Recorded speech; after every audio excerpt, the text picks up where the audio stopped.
मेरे दिल अजीज मित्रों, आपका अपने चैनल ज्ञानकोश एजुकेशन पर आपका स्वागत और अभिनंदन है।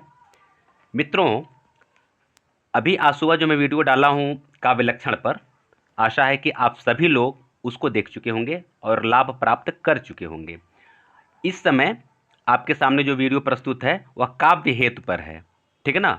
तो काव्य लक्षण, काव्य हेतु यानी काव्य शास्त्र का वीडियो निरंतर इधर एक सप्ताह से चल रहा है, आप देख ही रहे हैं। बहुत सारा वीडियो पड़ चुका है, डेली आपको 2 वीडियो मिल रहा है।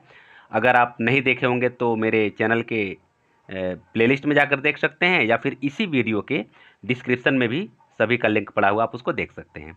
तो चलिए, आपका ज़्यादा समय नहीं लेते हुए आज हम लोग काव्य हेतु पढ़ लेते हैं। उसके बाद फिर आगे के टॉपिक पर चर्चा कर लिया जाएगा। वो वीडियो कल मिलेगा आपको, ठीक है ना। आइए दोस्तों, यहाँ जो लिखा है काव्य हेतु, तो काय यहाँ लिखा है, ये काव्य होना चाहिए, मिसप्रिंट हो गया है, ठीक है ना। काव्य हेतु, ठीक है। तो काव्य हेतु का क्या अर्थ है, पहले इसको जान लीजिए। ऐसा प्रश्न आ सकता है। काव्य हेतु का अर्थ है काव्य की उत्पत्ति का कारण, माने कारण, किस कारण से काव्य रचा जाता है, काव्य उत्पत्ति का कारण क्या है, उसी को हम काव्य हेतु कहते हैं। और गुलाब राय के अनुसार हेतु का अभिप्राय उन साधनों से है जो कवि की काव्य रचना में सहायक होते हैं। यानी सामान्य शब्दों में काव्य हेतु का अर्थ है काव्य की रचना के कौन कौन से कारण या उपादान हैं, ठीक है ना। ये जो है कि ये काव्य हेतु का एक तरह से परिभाषा है। अब काव्य हेतु का विभाजन के बारे में हम लोग देख लेते हैं कि भारतीय काव्य शास्त्रियों में काव्य हेतु के 3 भेद बताए हैं, ठीक है ना। भारतीय काव्य शास्त्रियों ने काव्य हेतु के कितने भेद बताए हैं? 3। कौन कौन? ये प्रश्न ऐसे पूछ सकता है कि काव्य हेतु के कुल कितने भेद है, 3, 4, 5, 8, ऐसे आ सकता है, या फिर नाम देकर आ सकता है। तो आप इसको याद कर लें। प्रतिभा, व्युत्पत्ति और आभास, ये 3 जो है काव्य हेतु के भेद होते हैं, विभाजन इसका है, ठीक है ना। राजशेखर ने प्रतिभा के 2 भेद बताए हैं। प्रतिभा के कितने भेद बताए हैं? राजशेखर ने 2 भेद बताए हैं। एक कार्यत्री प्रतिभा और दूसरा भावेत्री प्रतिभा। आगे बढ़िए। अब प्रतिभा क्या होता है, थोड़ा इसको देख ले जाए। दोस्तों, अगर आप मेरे चैनल पर नए हैं, इसी तरह का वीडियो प्राप्त करना चाहते हैं, तो आप मेरे चैनल को सब्सक्राइब कर लीजिए, लाइक और शेयर भी कर दीजिए। इसी तरह का वीडियो डेली आपको मिलता रहेगा। और आपका जो 17 अगस्त को जो एग्ज़ाम होने जा रहा है, मेरा कोशिश है कि संपूर्ण काव्यशास्त्र के अलावा जो छूटा टॉपिक है उस पर भी मैं वीडियो बना दूं, क्योंकि आप लोगों का कमेंट आ रहा है कि नाटक के पात्रों, उसके विषय वस्तु पर भी वीडियो बना दीजिए। तो उसका वीडियो तैयार है, आपको आज ही शाम को मिल जाएगा, ठीक है ना। चलिए, पहले इसको पढ़ लीजिए, उसके बाद से वो वीडियो आपको शाम को मिल जाएगा। आइए प्रतिभा के बारे में जान लिया जाए। प्रतिभा क्या है? काव्य का पहला हेतु प्रतिभा है। ये पूछ सकता है कि काव्य का पहला हेतु क्या है, इसी क्रम से आपको याद भी करना है। प्रतिभा है जो काव्य की अनिवार्य शक्ति के बिना काव्य सृजन संभव नहीं होता है, ठीक है ना। काव्य की अनिवार्य शक्ति है ये, और इसके बिना काव्य का सृजन हो ही नहीं सकता। ये काव्य की क्या अनिवार्य शक्ति है। ये भी पूछ सकता है कि काव्य की अनिवार्य शक्ति क्या है, आप इसको याद करते चलें।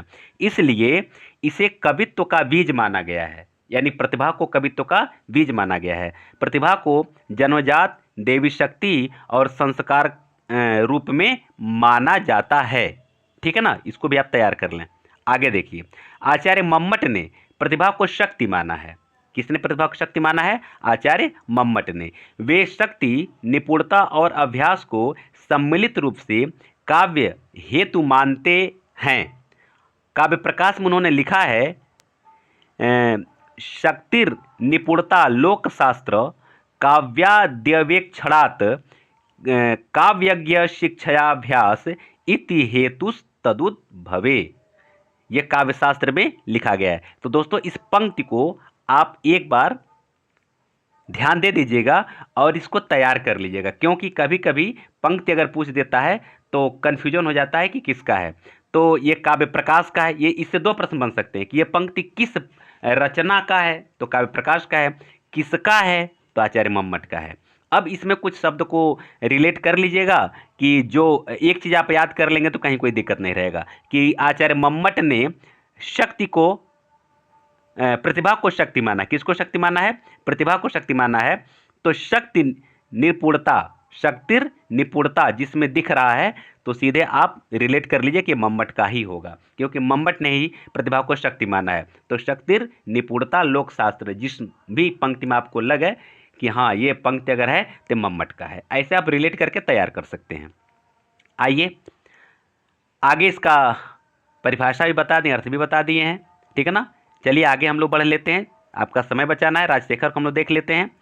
राजशेखर क्या कहते हैं, आचार्य राजशेखर, काव्य मीमांसा में काव्य हेतु प्रतिभा का विशद विवेचन किया गया। काव्य मीमांसा में यानी आचार्य राजशेखर ने अपने काव्य मीमांसा में काव्य हेतु प्रतिभा का विशद विवेचन किया है। उन्होंने ही प्रतिभा काव्य हेतु के दो भेद किए हैं, कार्यत्री प्रतिभा और भावेत्री प्रतिभा, ठीक है ना। चलिए आगे बढ़ा जाए। राजशेखर सहजा को जन्मजात प्रतिभा और अभ्यास द्वारा अर्जित प्रतिभा को आहार्य और शास्त्र आदि के उपदेश से प्राप्त होने वाली प्रतिभा को औपदेशिकी मानते हैं। अब देखिए, सहजा के जन्मदाता प्रतिभा, ठीक है ना, पहली बात। तो प्रतिभा किससे प्राप्त होती, किससे अर्जित, जैसे यहाँ देखिए थोड़ा सा शब्द ध्यान दीजिएगा, इसको आपको याद करना पड़ेगा। आचार्य राजशेखर सहजा को जन्मजात प्रतिभा बताते हैं। किसको जन्मजात प्रतिभा बताते हैं, सहजा को, ये ध्यान दीजिएगा। और अभ्यास द्वारा अर्जित जो प्रतिभा होती है ये आहार्य होती है, ये याद करना पड़ेगा, क्योंकि पूछ सकता है कि अभ्यास द्वारा अर्जित प्रतिभा किसे कहते हैं, नाम 3-4 दे करके उसमें एक आहार्य दे देगा, तो आपको याद करना पड़ेगा इसको। और उपदेश द्वारा जो प्राप्त होता है वह क्या होता है, औपदेशिकी होती है। और जो जन्मजात होता है, ठीक है ना, सहजा क्या होता है, वो जन्मजात होता है। तो इस तरह से सहजा को जन्मजात प्रतिभा कहा है, सहजा, आहार्य और उपदेशिकी, ये 3 का विवेचन यहाँ इन्होंने किया है। आप इसको बढ़िया से तैयार कर लीजिए। दूसरा जो है व्युत्पत्ति है, ये दूसरा काव्य हेतु क्या है, व्युत्पत्ति है। पहली क्या है, प्रतिभा। आप प्रतिभा के बारे में अभी जस्ट आप अध्ययन कर चुके हैं, ध्यान देते चलिए। वीडियो किस लिए मैं पीछे कर रहा हूँ, ताकि ये आपका फिर भूले ना। पहला क्या है, प्रतिभा, देखे ना, प्रतिभा के बारे में आपने जान लिया। अब इसके बाद से जानकारी हम लोग लेते हैं किसका, व्युत्पत्ति का। व्युत्पत्ति का क्या तात्पर्य होता है, इसको देख लिया जाए। काव्य का दूसरा हेतु व्युत्पत्ति है, ठीक है ना। ये कौन सा हेतु है, इसी क्रम से आपको याद भी करना पड़ेगा। पहला प्रतिभा, दूसरा व्युत्पत्ति, क्लियर हुआ। अच्छा, तीसरा देखिए, एक मिनट, तीसरा देखिए, सॉरी तीसरा नहीं, राजशेखर के अनुसार उचित अनुचित का विवेक व्युत्पत्ति है। माने व्युत्पत्ति का क्या अर्थ होता है, व्युत्पत्ति किसे कहते हैं। तो राजशेखर कहते हैं कि उचित और अनुचित का विवेक ही व्युत्पत्ति है।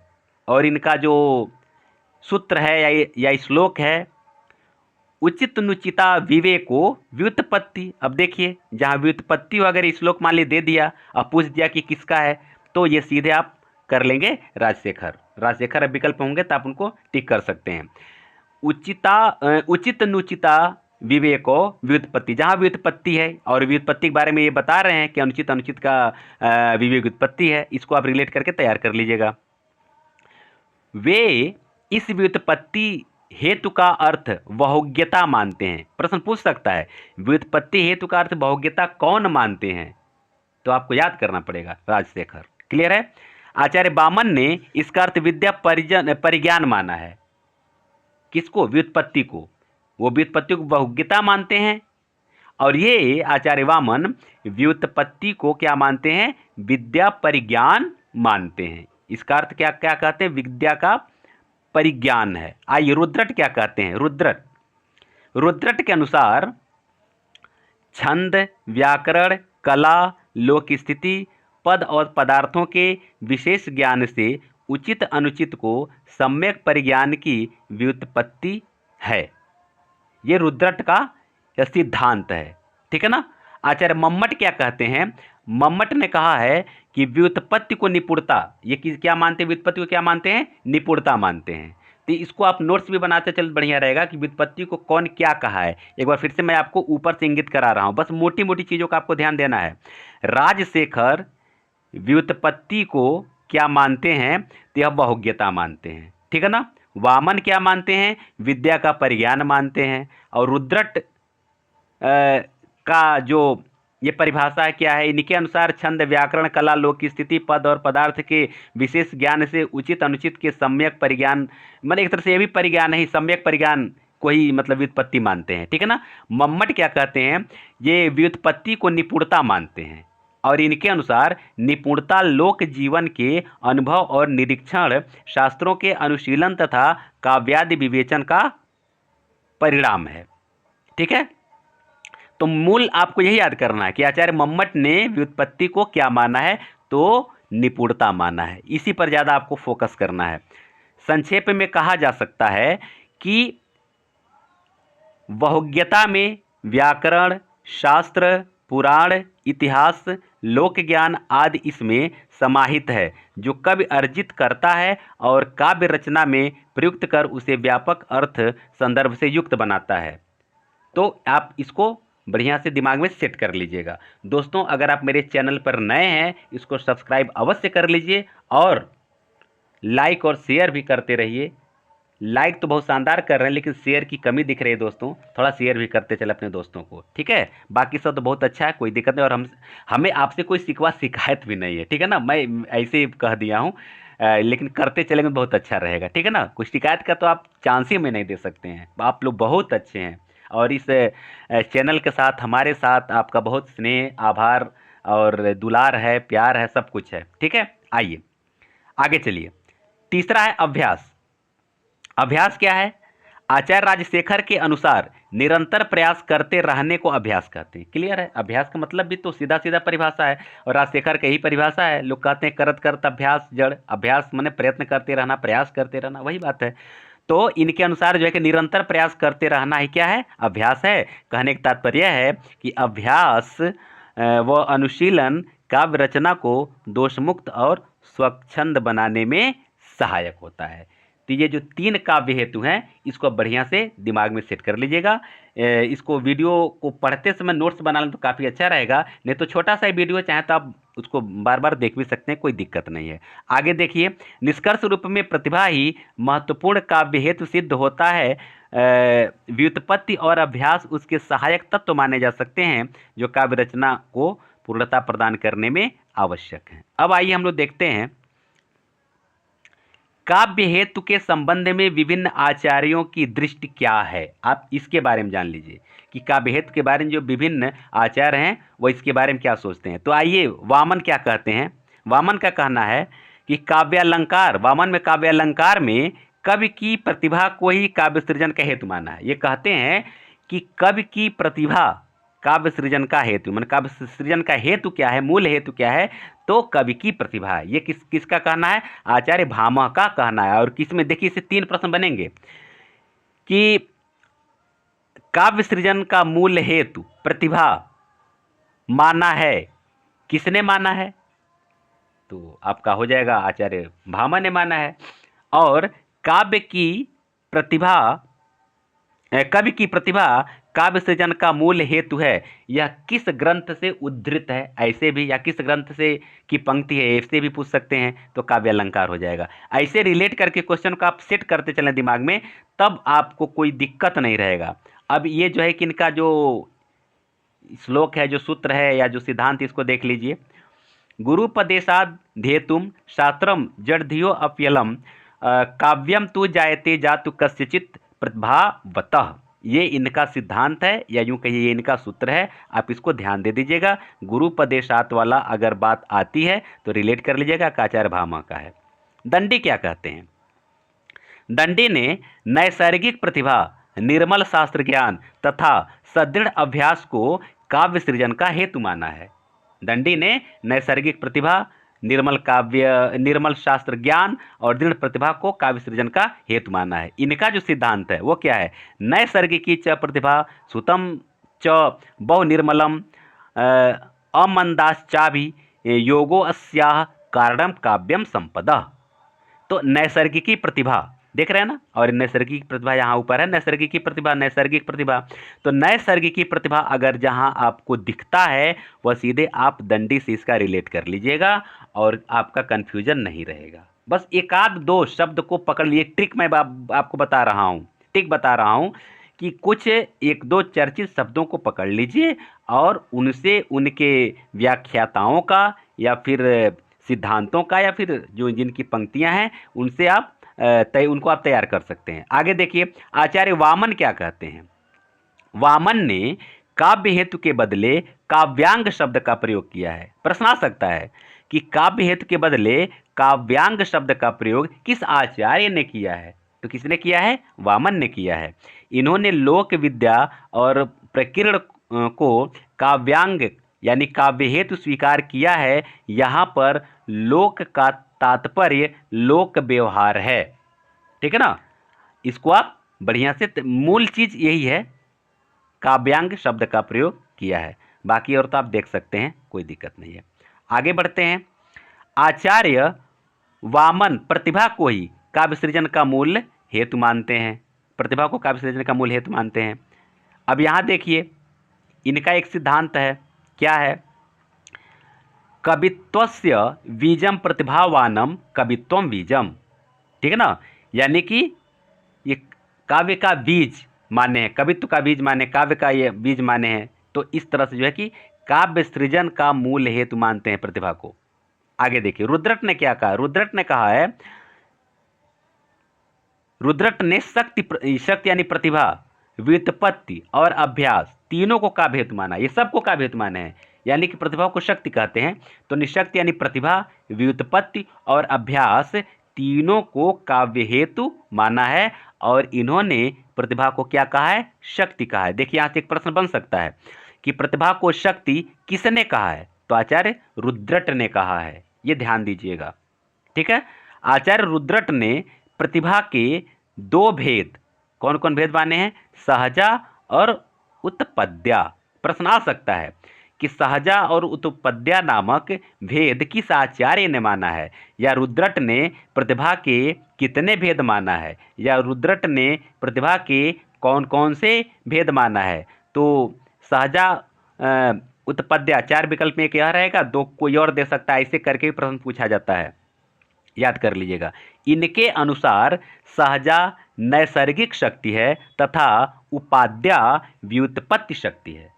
इनके अनुसार सहजा जो है कैसी शक्ति है? नैसर्गिक यानी प्राकृतिक शक्ति है सहजा। चूंकि सहज में कोई चीज कोई गुण नहीं कहता, अरे उसके अंदर ये प्राकृतिक रूप से विद्यमान है, नैसर्गिक रूप से विद्यमान ये गुण।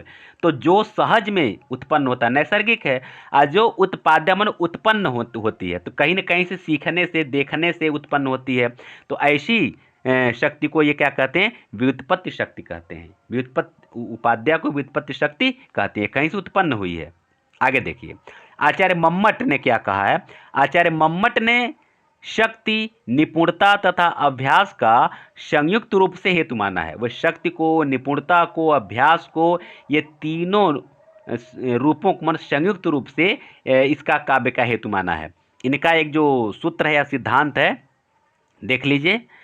शक्ति निपुणता लोकशास्त्रम काव्य देवेत लक्षणात् काव्यज्ञ शिक्षाभ्यास इति हेतु हेतु तद्भवे। इसके ऊपर हम लोग पढ़ भी चुके हैं, तो इसको आप ध्यान दे दीजिएगा। शक्ति निपुणता यानी शक्ति निपुणता जहां आपको दिखे वो सीधे आप आचार्य मम्मट दिखते हैं तो उनको टिक कर लीजिएगा, वो सही हो जाएगा, कोई दिक्कत नहीं है।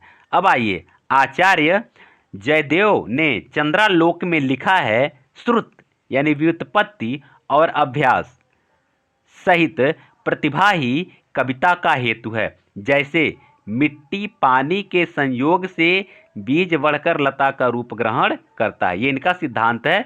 इसको रट्टा मार लीजिए। मिट्टी पानी के संयोग से बीज बढ़कर लता का रूप ग्रहण कर लेता है, यह किसका सिद्धांत है? तो किसका है? जयदेव का है। और व्युत्पत्ति को ये क्या मानते हैं? श्रुत मानते हैं। ठीक है, आगे देखिए पंडित जगन्नाथ क्या कह रहे हैं? पंडित जगन्नाथ कह रहे हैं व्युत्पत्ति और अभ्यास को काव्य का हेतु नहीं मानना है। वे क्या माने हैं? वे प्रतिभा को ही काव्य के हेतु स्वीकार करते हैं, इसलिए उन्हें प्रतिभावादी आचार्य भी कहा जाता है, उन्हें प्रतिभावादी कहा जाता है। ध्यान दीजिएगा, पंडित जगन्नाथ व्युत्पत्ति और अभ्यास इन दोनों को काव्य के हेतु नहीं स्वीकार किए हैं, यह केवल प्रतिभा को ही काव्य के हेतु स्वीकार किए हैं। ठीक है, और इसलिए इन्हें प्रतिभावादी भी कहा जाता है या प्रतिभावादी आचार्य कहा जाता है। इनकी जो पंक्ति है देख लीजिए, तस्य च कारणम कविगता केवलाम प्रतिभा। तो जहाँ केवल प्रतिभा है, कविगता है, वह सीधे आप रिलेट कर लीजिए किनका है, पंडित जगन्नाथ का है। आचार्य भट्टतौत ने प्रतिभा को नवोन्मेषशालिनी प्रज्ञा कहा है। याद पड़ रहा है ना ये पंक्ति, याद पड़ रहा है ना? आप समझ गए होंगे मैं क्या कहना चाह रहा हूं। यह पंक्ति टीजीटी 2021 में आया था, इसे 8 अगस्त को आया था ना। तो देखिएगा, भट्टतौत का ये सिद्धांत है। शायद आपका सही हुआ होगा, अगर नहीं हुआ होगा तो फिर इसको तैयार कर ली ताकि आगे की परीक्षाओं में गलती ना हो, ठीक है ना। मेरे पास जो भी कलेक्शन है, जरूर एक आध प्रश्न आपको मिल जाएगा। कितना हो कठिन से कठिन पेपर बनेगा तो एक आध प्रश्न तो जरूर मिल जाएगा, जान लीजिए। हर एक वीडियो से एक आध प्रश्न तो लगभग आशा है कि 1-2 प्रश्न मिलना ही मिलना है, ठीक है। आइए देखिए, तो इसको ध्यान दे दीजिएगा। नवोन्मेष, जहां ये हो नवोन्मेष, बस इतना आप तैयार कर। नवोन्मेष किसका? भट्टतौत का है। इतना ही आपको याद कर लेना है। आगे देखिए, आचार्य अभिनव गुप्त ने प्रतिभा को अपूर्व वस्तु निर्माण क्षमा प्रज्ञा कहा है, ठीक है ना। तो ये आ सकता है कि अपूर्व वस्तु निर्माण क्षमा प्रज्ञा प्रतिभा को किसने कहा है? तो अभिनव गुप्त ने कहा है। या सिद्धांत देकर, या अभिनव गुप्त का ये प्रतिभा क्या सिद्धांत पूछ सकता है कि प्रतिभा का क्या सिद्धांत प्रतिपादित किया है। तो ये पंक्ति आपको रहेगा तो याद कर लेना है। आगे देखिए, आचार्य राजशेखर ने स्मृति, मति और प्रज्ञा को बुद्धि के 3 प्रकार माना है। क्या क्या माना है? स्मृति, मति, प्रज्ञा और बुद्धि, ठीक है ना। इसको क्या माना है? बुद्धि के 3 प्रकार माना है। तो इस तरह से दोस्तों आज आपका इतना, अगर आप काव्य हेतु इतना तैयार कर लेंगे ना, तो हमें आशा है कि कहीं कुछ ज़्यादा अगर गड़बड़ नहीं रहा तो आपका इसमें से एक प्रश्न मिल जाना चाहिए। तैयार करते चलिए, हम लोग अपना कर्म करें, फल तो ईश्वर के हाथ में है, हमारे अपने हाथ में केवल कर्म करना है, ठीक है ना। दोस्तों, आप लोग अब तक हमारे साथ बने रहे और इस वीडियो को बहुत तेज़ी से आप लोग इस चैनल को ग्रो कर रहे हैं, इसके लिए विशेष आभार मैं आप लोगों को प्रकट कर रहा हूं। और इसी तरह आप मेरे पर भरोसा अगर किए हैं तो भरोसा बनाए रखिए। ऐसा ही आपको शानदार कंटेंट यहाँ से मिलता रहेगा और आगामी जो भी परीक्षाएं होंगी उन परीक्षाओं के लिए मैं वीडियो बनाता रहूँगा। आप सबको बहुत बहुत धन्यवाद।